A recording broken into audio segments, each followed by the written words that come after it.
يطمعون وإذا صرفت أبصارهم تلقاء أصحاب النار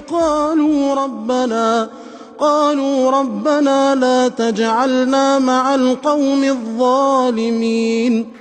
ونادى أصحاب الأعراف رجالا يعرفونهم بسيماهم قالوا ما أغنى عنكم جمعكم وما كنتم تستكبرون أهؤلاء الذين أقسمتم لا ينالهم الله برحمة ادخلوا الجنة لا خوف عليكم ولا أنتم تحزنون. ونادى أصحاب النار أصحاب الجنة أن أفيضوا علينا من الماء يوم ما رزقكم الله قالوا إن الله حرمهما على الكافرين الذين اتخذوا دينهم لهوا ولعبا وغرتهم الحياة الدنيا فاليوم ننساهم كما نسوا لقاء يوم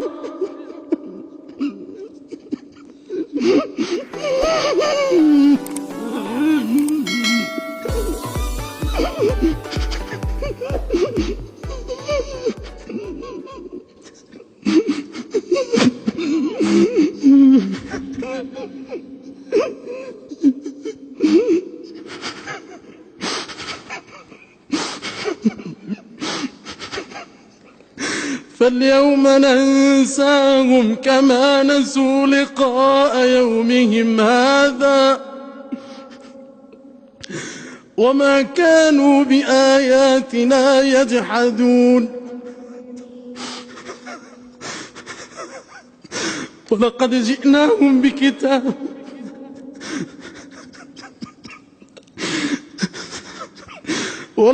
جئناهم بكتاب فصلناه على علم هدى ورحمة لقوم يؤمنون. هل ينظرون إلا تاويله يوم ياتي تاويله يقول الذين نسوه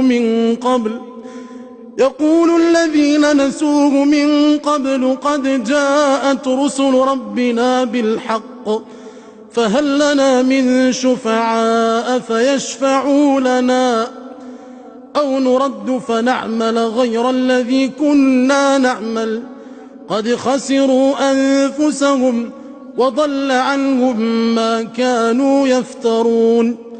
إن ربكم الله الذي خلق السماوات والأرض في 6 أيام ثم استوى على العرش يغشي الليل النهار يطلبه حثيثا والشمس والقمر والنجوم مسخرات بأمره ألا له الخلق والأمر تبارك الله رب العالمين. ادعوا ربكم تضرعا وخفية إنه لا يحب المعتدين. ولا تفسدوا في الأرض بعد إصلاحها وادعوه خوفا وطمعا إن رحمة الله قريب من المحسنين. وهو الذي يرسل الرياح نشرا بين يدي رحمته حتى إذا أقلت سحابا ثقالا سقناه لبلد ميت فأنزلنا به الماء فأخرجنا به من كل الثمرات كذلك نخرج الموتى لعلكم تذكرون.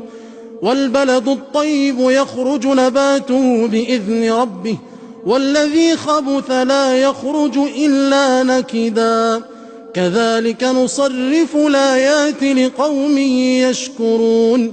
لقد أرسلنا نوحا إلى قومه فقال يا قوم اعبدوا الله ما لكم من إله غيره إني أخاف عليكم عذاب يوم عظيم.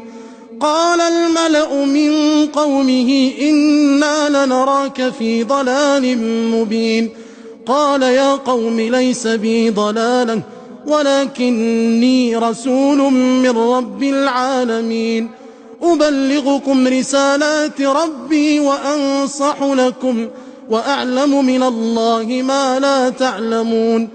أوعجبتم أن جاءكم ذكر من ربكم على رجل منكم لينذركم ولتتقوا ولعلكم ترحمون. فكذبوه فأنجيناه والذين معه في الفلك وأغرقنا الذين كذبوا بآياتنا إنهم كانوا قوما عمين. وإلى عاد أخاهم هودا قال يا قوم اعبدوا الله ما لكم من إله غيره أفلا تتقون. قال الملأ الذين كفروا من قومه إنا لنراك في سفاهة وإنا لنظنك من الكاذبين. قال يا قوم ليس بي سفاهة ولكني رسول من رب العالمين أبلغكم رسالات ربي